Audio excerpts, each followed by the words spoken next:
Welcome to Event-Vods. Watch the full game from NLC Spring Playoffs 2025. Number two, 3 top ends. What do you take away? Because if you go for the likes of the Lissandra, he has been building, he played the Pantheon as well before, but it's also a big one for Velia. And yet again, it's going to be banned. Vados, in terms of AD carry, is available. We've seen it before. The Ashe for Kobe to get those engaged. And he's also really good at kiting while playing the Ashe. Because I'm trying to look into another angle. I don't think they're going to keep doing this strategy. Okay, they're not even banning top lane. Maybe we attack somebody else. Maybe we attack everything else right now. Maybe this is the point where Venomcrest feel safe enough about top lane and they want to attack other lanes a little bit more because there is still Nemesis who you need to be worried about. There's still Crowny who is a big deal, and that's why we're taking out slightly different champions. Not Bow's pool this time, but pretty much everybody else. I feel like now that the problematic champions are completely out, I feel like Venomcrest we're gonna see the real face here. Again, I feel like anything but a priority bot lane pick for Kobe. This is how they managed to win their previous series that we have seen them make through that lower bracket. Get something that is really strong for Kobe and Wendell, dominate through that bot lane, play for them. But however, you can also have things like, there you go. Ezreal, pretty good pick right here for the sort of Venomcrest, one of Kobe's favorite champions to play as well. Oh, and they didn't ban Azure this time. Yeah, so that's going to be an obvious pick for Nemesis.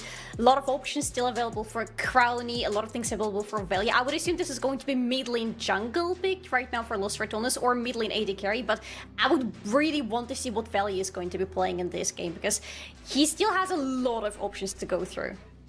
I'd love to see a Xin Zhao right here together with the Azir, or if they want to go to the other extent, play for like a Sejuani as like a warding option or like a face check option. But Xin Zhao is probably like a S++ tier at the moment in the current meta. As you can see, Venomcrest right here, they're building a very front to back composition. Sejuani Yone makes absolute sense. We're going smooth sailing so far. I think the bigger question is going to be the R5 that is most likely going to land onto Baus. Possibly, because there is nothing he can blind pick anymore, right? If you think about it, there is no safe blind pick for him available, so they don't want to keep it for as late as possible. So probably Reckless and Awful, forget we said anything. Renekton for Baus just locked in. Come on! When we were discussing the champions for Baus, Renekton doesn't usually come to mind, but then even if it comes, it's not necessarily, as the champion that you associate with Baus. I mean, to be fair, Jax is out the picture now. If you guys look up above, all these champions played right there. It's not just a ban list for Baus, it was actually the composition from Venomcrest over there. Yeah, so Renekton makes sense, right? Jax is no longer in the equation. Renekton is pretty fine into things like the Ambessa as well. We saw 369 play today into solo kill. He did pretty fine in the early game. So I feel like for Venomcrest right here, building that sort of front to back, you need an extra threat over in the mid lane into that Azir. Does neither pull something like the Akali over in the mid lane into some... I'm sorry, I'm starting some shit right here. He's already picked Yone. Yeah. I got excited about the Akali. Like, it's Azir, just go in, man. Like, melee for Sejuani, that works great. Yeah, thing is, there is not so much to play around top part of the map as early as it used to be anymore, with the Crab's timer being removed a little bit, or removed a little bit later. But you can still play around this middle a lot with Yone, and this is a combination that doesn't just work in some specific point in game. This is always going to pop off for you because of that passive on Sejuani. Whenever you want to have fights, if you have good focus as Venomcrest going into team fights, if you're able to get somebody out quickly, but can you get somebody out quickly enough? Because that is Zeri for Crowny. And I'm gonna be honest with you, I haven't seen Zeri in a long time, but I have really fond memories of her having a lot of mobility. And there is no point and click control on Venomcrest's side at the moment to lock her down. There could be, though. Yeah. Nautilus is still up and available. Vi taken away. Doesn't necessarily work the best, because if you're looking for a Lulu on the other side, I think an Ezreal Karma might be mandatory right here from Venomcrest. It's going to be the Rel, still no champion that can actually lock down Zeri, so that is getting a little bit scary. And right here, if you do go with Zeri Lulu over in lane, there's going to be a lot of poke coming over the Los Ratones bot lane as well, which means a lot of priority through that bot side. Yeah, I'm not sure I like Rel here, to be honest. I praise Vendel playing on Rel a lot, but I don't think this is the best option here, even though you have really strong engage. Okay, how come she wasn't banned all this time? I completely missed that Gwen wasn't banned all this time. We waited for so long to actually see her being picked, but okay, now I have a little bit more faith in Venomcrest. There are a few champions that Baus doesn't like to play against. One of them is Rumble, the other one is Gwen. There's true damage and he likes to be on the face of the enemy. So it's also on NLC the first time we get to see the Renekton for Baus, I believe. But on scrims he has been spamming this. Let's see how he's able to land. As soon as we get this, we got the draft. I would like to get your opinion on who is going to take this one if the name tags are off. Ooh. It's no longer Jax. Yeah, tell me. Yeah, I think I would go with the blue draft here because I like the top part of the map here for the blue draft. I don't like what's happening with the bot lane, but the other lanes, yeah. Okay, Troubling. I'm a big enthusiast of Xin Zhao. I think he can fist fight with pretty much anything or anyone in the early game. So if Velia, or any Velia, you said nameplates off, managed to get ahead in the early game, I feel like it's going to be pretty smooth sailing for red side. It's a different draft for game 2 at least, but so far LR are just taking away this series. I don't know what happened on the game 1, but game 2 might be interesting. Initialize, you can talk. I'm allowed to speak! Don't get to podcast this time, Adrian. Sucks to be you, baby. Let's chat about this one because we've got Gwen getting all the way through to blue 5. Very unusual. That champion has been all over the place. One of the most potent picks. It's got melee synergy with the Sejuani. You got the Yone there as well. Bausto's on the Renekton. You heard Trouble talk about the Shinzo. Two kind of different takes on the draft, and this is after that whole game 1 set of shenaniganery where we ended up with Baus losing loads of his champions because of the wild drafts. Yeah, and now Baus is on Renekton. Yeah. I can't say I've seen him play it. I think I've seen maybe I don't even know if it was a scrim game. It might have just been a solo queue game. Yeah, I think I've seen some scrim games, I think, but that's been about it. So I can't judge Baus's ability to play this champion because I've seen very limited tape.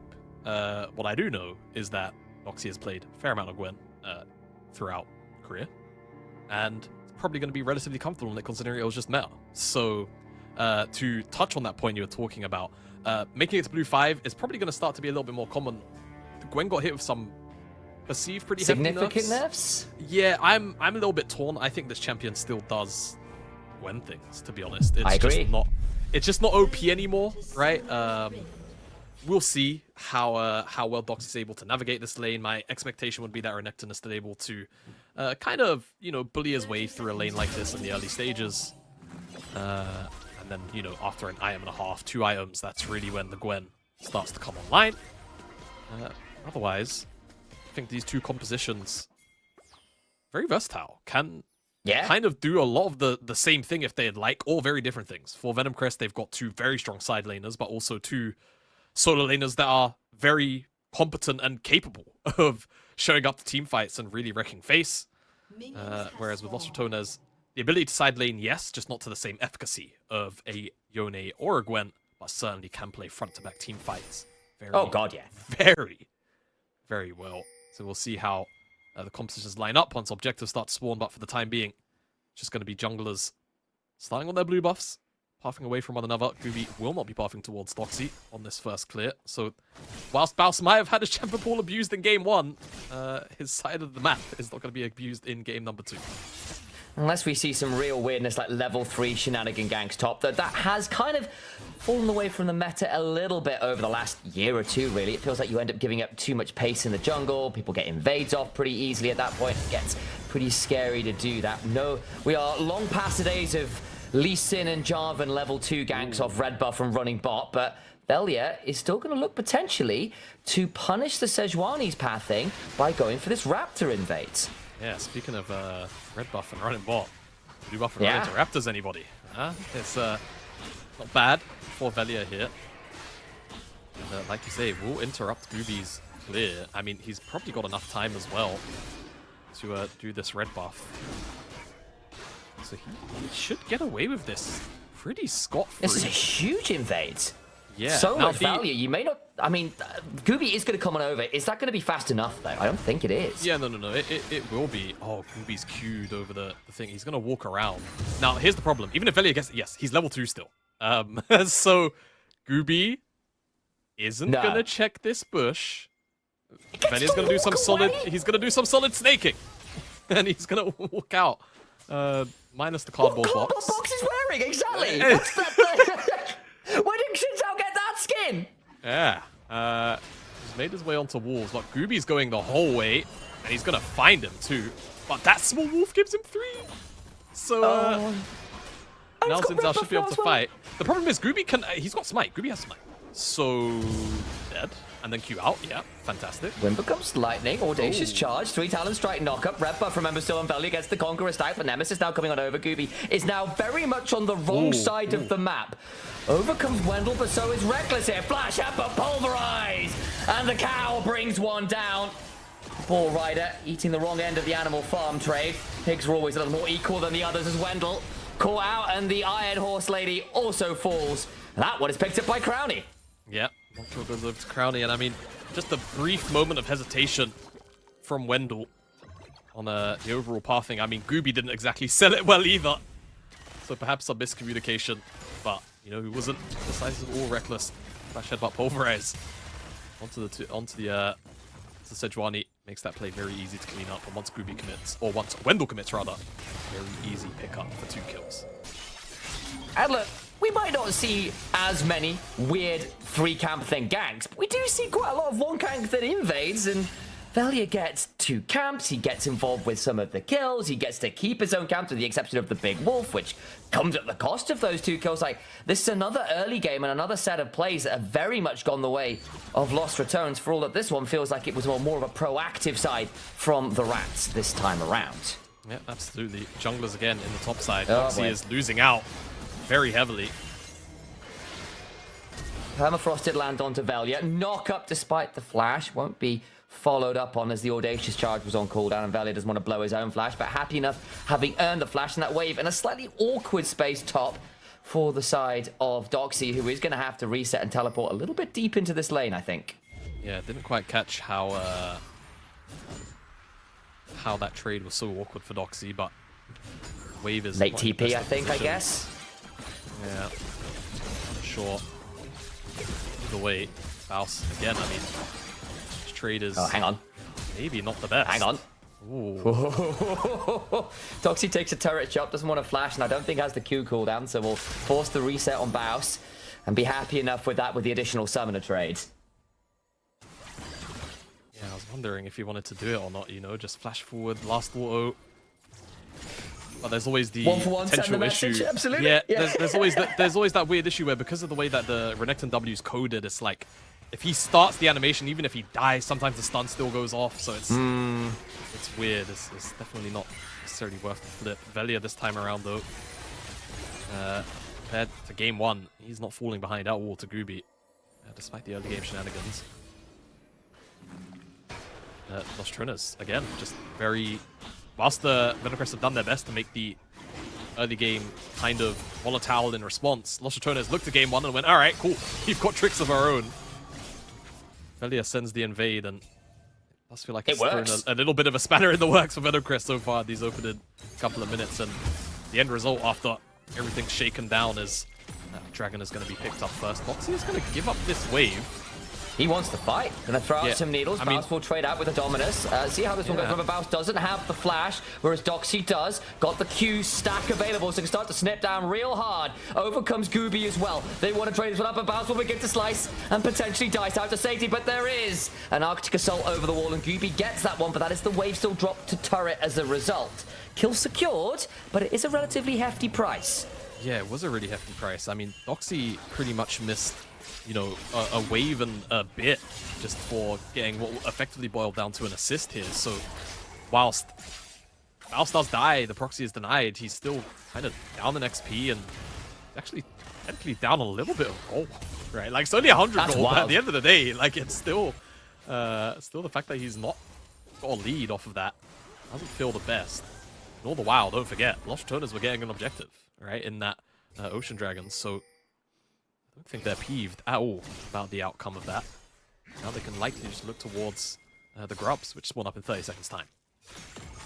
Reminder again, we had a bit of a conversation about it last game, but there is now only 1 spawn of grubs at the 8-minute mark, and you only get 3 for the game, but they are significantly more powerful than the grubs of the past. So 2 grubs gives you the might break point, which 4 used to. So consider 1 grub worth just about 2 grubs from what we were experiencing earlier on in the season, if you need a rough metric.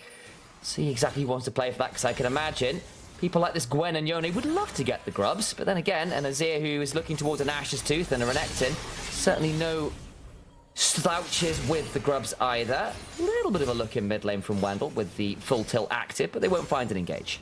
Yeah, won't find an engage on this attempt. But you are right, more or less. There are some other weird number tweaks, which admittedly I'm still not quite used to. I just gotta nod and pretend grubs. I know them and just like be wise that way, you know? They have more or less boiled down the grubs to as you say, kind of 1 to 2 here as top play. Good combo, Permafrost. I think he is just gonna die. Gets the wave at least, but Doxy gets that kill and nice return gank. Yeah, not bad. And again, you know, you really want to try and accelerate this Gwen. Whilst this isn't the I mean, to be frank, just storied it up Gwen of the previous patch. Still gonna scale like a monster on this side lane. If they can get Doxy really far ahead, it then takes Nemesis to really have to answer out on that side lane. And then even then, you know, the lane assignments come through, then you match the One into the Azir when you can make that work. And life feels really good. See how that side lane matchup continues to develop, as Loleventvods has been eyeing up this dive for a long time. And say quietly, oh so quietly, that lead's been building, and now it's beginning to explode. Wendell flashed on, gets knocked up on a 3 talent strike, and they pick up that feat of warfare. Need either turret or a couple more objectives to convert into the full feats of strength, but the lead bot lane is getting very significant. Eyes on Crowny, 1,000 gold ahead now. Yeah, exactly. Very, very far ahead here on this area. And what we were talking about with, you know, a lot of the general narrative around Los Ratones and, hey, like, was the last series a one-off? Can they be exploited? This is starting to look a little bit more in terms of game state like a lot of the games we were seeing from Los Ratones before, where, you know, a play is a little bit too telegraphed from the enemy team and they're able to more or less just cross-map for free. QB is on to Baus. He's Almost. Almost. I saw what the angle was. It's another wave drop to the turret, though, to try and make that play happen. And Baus got away with that as Gooby slightly mistimes the blast cone. Yeah, but it's like, you know, he got away with it, but it's like a police officer without, like, handcuffs, you know? Like, she wasn't able to lock him down. He just like, he literally goes, look over there, what is that? What? And then he just runs the other direction. Like, quite literally the oldest trick in the book. Gooby's not going to be able to get his way onto that red buff, and he's going to see Velia go to the to get a blast cone. Did he see him smite? He's waiting for Night up. Oh, he's not waiting for Night anymore.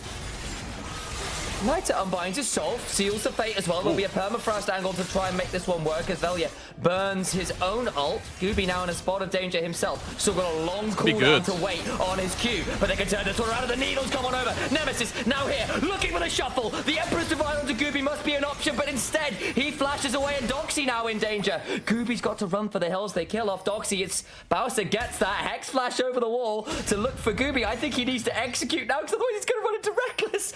Oh, surely he can't get away with this. No. Just go for the no. His way. He's just pulled the bounce. Man. All right. Well, you know what, man? Fair play, Gooby. Can't hate that one. Completely Tom and Jerry his way out. Fantastic. That's all for now, folks. Yeah. They don't make cartoons like they used to anymore, man. You know, just random stuff going. I can't say I watch cartoons anymore. Like those kind of like. There was a halcyon era of like the 90s and 2000s where everything was on like Cartoon Network. You could get it on CBBC on a morning as well, and you had like things like Yu-Gi-Oh and Dragon Ball airing at the same time. It was the best, man. Maybe I'm just nostalgic for my own childhood, long since dead, but you know. Could be, but it was a pretty awesome period of time. More of typically Japanese media finding its way onto those that's very true. onto those channels. But that away, Los Ratones were able to secure their second dragon of this game, and it will be Mountain Soul again. Night up should be fine, but might find himself having to flash maybe. Velia has got the ult available just about, but there's still a Q3, so the Mortal still gets that one. All the while the Nemesis brings down Wendell, shut down onto Velia, but a flash on forwards to get the Emperor's Divide despite the Permafrost coming. Looked flashy, but doesn't get the kill, so Nemesis ends up burning an additional pair of cooldowns that he probably didn't need to do. All the while, though, do check up the top of your screen, as Lost Ratones are up about 2,000 gold, and a lot of that is in places like this bot lane, where the Zeri continues to be ahead. The farm leads in mid, in jungle, continue to be problematic. Baus, though, being attacked again. The Needles, though, just go largely wide, but a Glacial Prison will make sure that Baus takes his injections. Does be forced to go to sleep. The anesthesia does its work, and Doxy gets another kill. Yeah, I'm kind of surprised. Baus had ult. I just decided to not use it in that little exchange. That was quite strange. But hey, Venomcrest, not fast at all. They'll get their cross map. They'll play off the back of what happened mid. And a little bit of gold will be traded. Now Niter held onto his flash the last time. He's going to be able to hold onto it this time. Let's see, Lost Ratones is really trying to put him under a little bit of pressure here in this mid lane. Someone who has been under a whole bunch of pressure is Kole and Wendell in this 2v2. Thanks to, of course, a lot of the pressure coming down from Velia as well. But this tower's been shredded. And 1.2k gold lead currently separates two AD carries, which I'm sure is going to show face once we start seeing proper 5v5s unfold. Ever since that early invade the bot side and the counter invade went so wrong, it's kind of left this bot lane a little bit to the wolves. Or perhaps, I suppose, to the cows, considering this Alistair has been an absolute menace. Try and come and defend this, but Nemesis roams on over. Wendell goes looking for the Magnus Storm and hits absolutely no one. Where was that going? All the while, Kobe stunned up, trying to run away, as Gooby is left out to the wolves, as we were talking about. Crownie gets that one. Baus has got the turret top side as well, and Lost Ratones win on two sides of the map at once. Yeah, they do. 2 towers, feats of strength as well, and actually, feats of strength are pretty important thing to secure on this patch. This time around, comparatively to that opening patch of the year, the feats are a lot stronger. 500 gold instead of 750 to upgrade to tier 3. The stats generally adjusted to be cost efficient. These boots, really solid to pick up. Yeah, I mean, they're made for walking. And well, let's start to see those Ratones pick those up. Typically, around after that second item or third is kind of the best time to do it. League of Legends, it's a game about completing items. So any gold spent not going towards core items is a very, usually, foolish endeavor. So most players kind of recognize, yeah, first 2 core items, change how my champion plays, get those boots afterwards. Very significant. Sometimes you do things like steel caps, rushes, and all those kinds of things. The move speed can be valuable, but look at people like Ezreal. They really want that Muramana after the Trinity Force. 2 item spikes on Ezreal has been a talking point pretty much as long as League of Legends has been a game. And Lost Ratones, it's not been as explosive as last game, but they are definitely building a relatively impressive lead here. Over 3,000 gold ahead. They're nearly 4,000 gold ahead. And those second items are not long in the distance. This Renekton as well, despite being 1 and 3, despite being behind a little bit of CS, is still nearly even in gold. Bad to cash in a call. Still got the turret Baus. We were worried with the champion pool issues. Is kind of track right now. Yeah, he's not doing too bad at all. Renekton, at the end of the day, the floor to play this champion is not particularly high, which I think is a very important thing when you say you're first timing. But somewhere out there, you know, my guesstimation, very strong email to you. my guesstimation is that Baus has not played an extensive amount of games like he has on other champions. Like it's not like a Sion, right, where it's like put his whole career into this. Exactly. So being able to pilot this champion in this kind of setting, very important. And again, the kind of ease of access to the floor level of gameplay, very important. And Baus has done a pretty good job so far of that. Though, as we praise him, not really his fault. Was a mistake. Gooby just stuck into that bush around a whole bunch of LR vision, and it's a solid pick from Venomcrest. So good job there. What will it get them? It's going to get a couple of hits on this tier 1 on the bottom side, and also a teleport out of Nemesis. Hang on. Try and secure this third dragon. This is a good angle for an engage! The Ferromancy crashed down on the Magnus Storm, forces Crownie to flash away. Sorry, cleanse away. Doesn't need to burn the flash quite yet. Kobe burns the barrier. Velia now split off from the team. Going to be potentially run down. Remember, Soul Point would have been on the line. That was what was spawning. That's why Venomcrest were looking for those picks. Velia doesn't have a wave to get to. Nemesis has rejoined with his jungler. Nita, though, got the Q3 available, finds the knockup, throws out the Spirit Cleave. Velia will pop his Crescent Guard and stay alive. Gooby now in a 1v2 of his own, the double knockup, but the jungler dies! Venomcrest, you had the man advantage and you're still losing it! There wasn't even a lightning crash on this area and she still finds the kills. That's just frustrating to watch from Venomcrest. Just gotta make your mind up, lads. Pick a way to go. But they're kind of split. I think Wendell and Gooby, I'm not sure what it was, but they ended up kind of taking a very awkward path to chase down Velia in comparison to the rest of their companions on this journey. Yeah, Reckless just a great double knockup. The turn is very easy to do for Los Ratones, so the third dragon will go over in what really was an incredibly advantageous position there. Squandered. Squandered is the term for it, I think. And now you're looking at, you know, those 2 item spikes we were talking about. Zeri's got him. The Wild Arrow is fully stacked at this point alongside that Hurricane. Zeri, about officially certified, I think, here to steal an LCK turn. Something like that. As Nemesis gonna eat a very meaty Champool. Very Champool? Meaty is just on my mind. Oh! Wendell doesn't have Ignite, he's dead. He's whoa! Away Reckless with a double pulverize! Keeps his mid laner alive. Venomcrest denied. Knight will at least get the tier 1, but they can't get everything they were looking for. Gooby just didn't get the read right that time around. Gooby thought that Nemesis was gonna flash backwards. That's how we're painting that. Naya will secure this tier 1 in the top side, so that's gold secured. But that E forward, that might give Reckless an angle to just take a slow walk around here. Gooby, I don't know how much he can really do. Wendell's in the area though. Okay. The ult spare by Nita. Mouse is dead. Oh, yeah, he's dead. And that's flashing ult down as well. This Renekton suddenly is starting to have a tougher time in this matchup. For all he stayed even in gold, the Gwen has still been getting a fair amount of gold. 3 kills now, Riftmaker early, going towards the Nash's Tooth. The Gwen is still a win condition for Venomcrest, assuming, of course, they'll be ready to fight around this Mountain Soul spawning in a few minutes' time. So have a look at the replay, because we'll see exactly what happened, Bot. Yeah, so trade just not really there from Baus, right? Like, the problem is when you're in these kind of extended lanes is, as the Renekton, you'd love to kind of just dash in, get the stun, maybe an extra UO and then a Q and then dash out. That kind of circumstance, that's not the trade pattern going down. And Foxy is able to just get the slow, but it's hard to even call that slow, to be honest with you, but very certain rundown over time.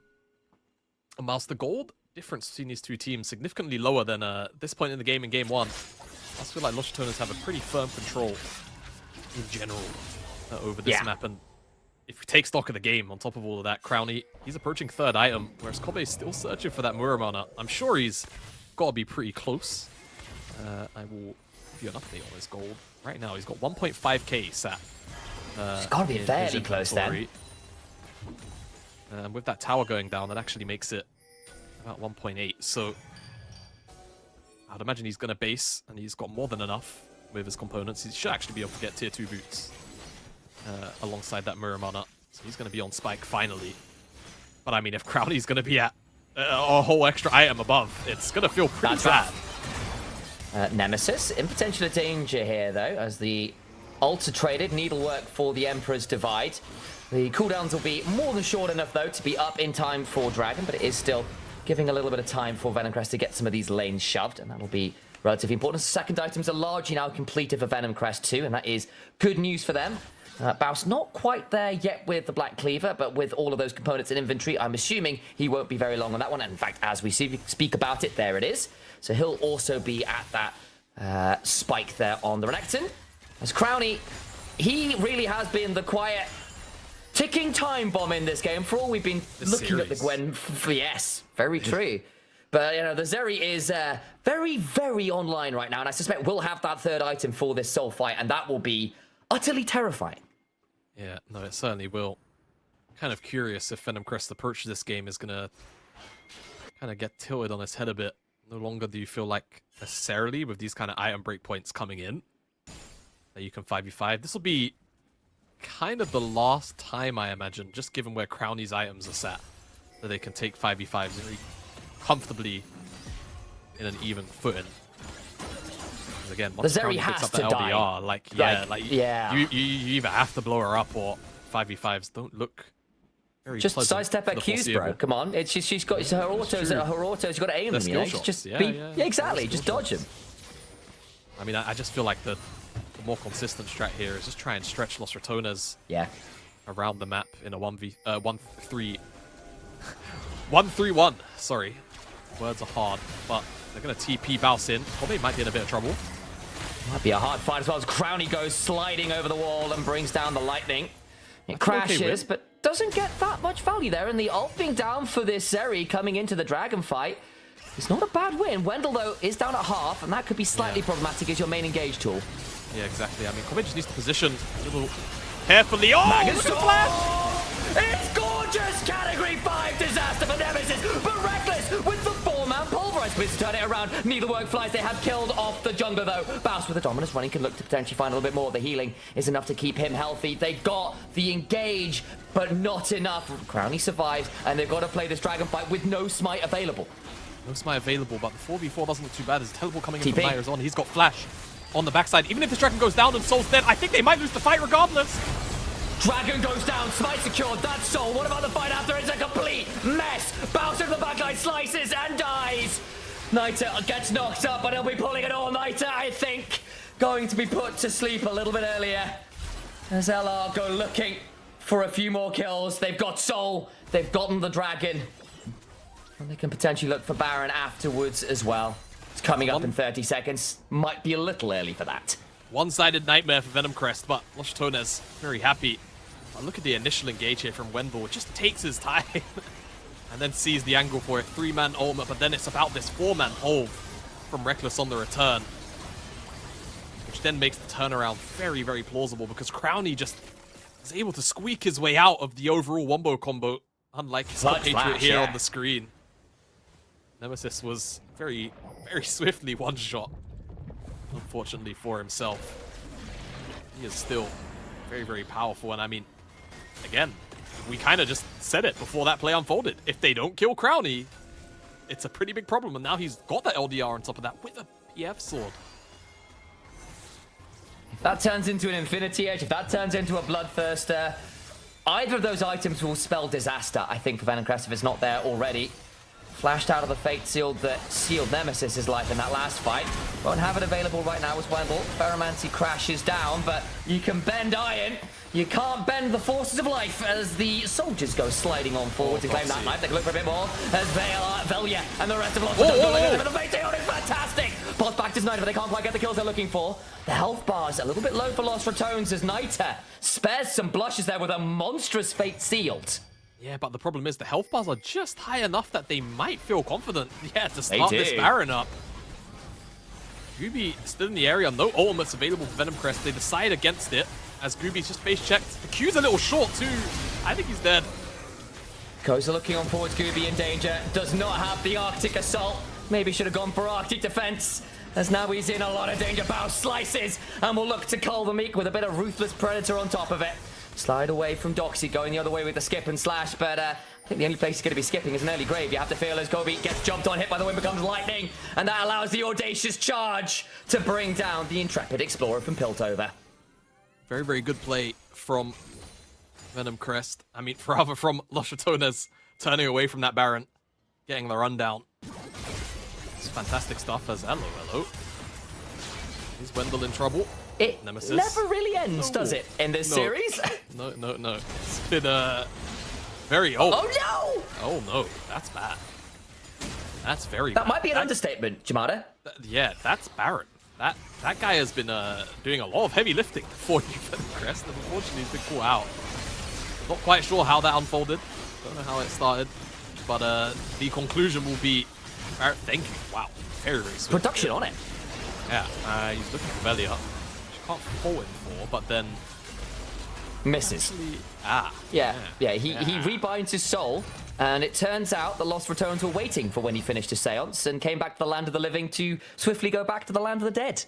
Yeah, okay. Well, unfortunate for Naya, but everything's turning up aces for Lost Ratones in this game number 2.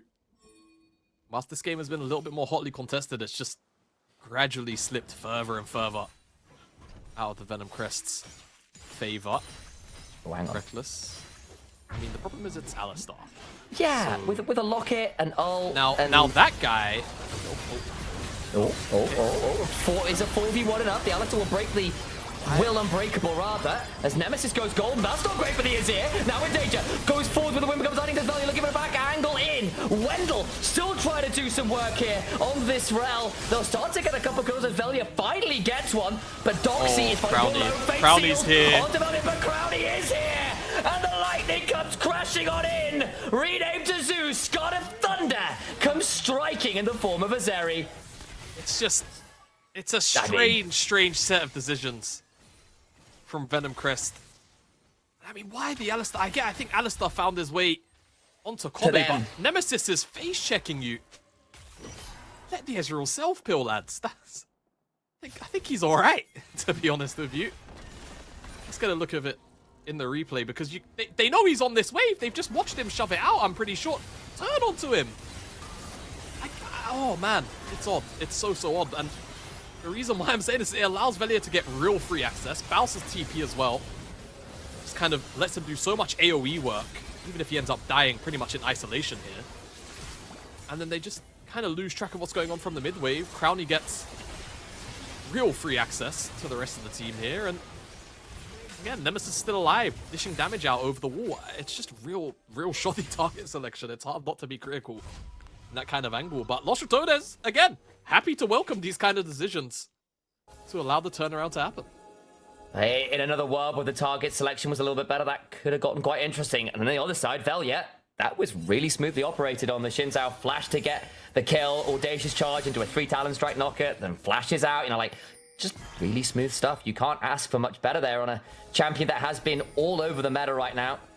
Does feel like the king of the skirmishes does the Xin Zhao, and Venomcrest are split off. Doxy is level 16 and is scary on the Gwen. Glacial Prison land onto Nemesis, who gets an Emperor's Divide but doesn't really hit anyone valuable right now. The lightning crash from Crowny, though, means that Gwen turned back into a doll, gets absolutely stuffed as they went looking for the engage. Can't find it, and Venomcrest, they're looking for smoke and mirrors. And Lost Ratones, well, they see all too clearly. Wendell is going to get murdered, and Crowny is looking to make this a really certified Zeri moment. How many kills can he pick up in this fight? Won't be an official penta or anything, but certainly got a very nice looking scoreline. 11 kills deep. Lands the Ultra Shock Laser, a hop away from Kobe as Reckless were looking for that headbutt pole. Velia will audaciously charge a knock-up, and a final stab of the spear. And Lost Ratones will ace Venomcrest and look to bring us to match point here in the series. Not as much volatility as game 1, but certainly the same outcome. Lost Ratones able to stave off a lot of the pressure that was put down around the map. Will bring us to series point.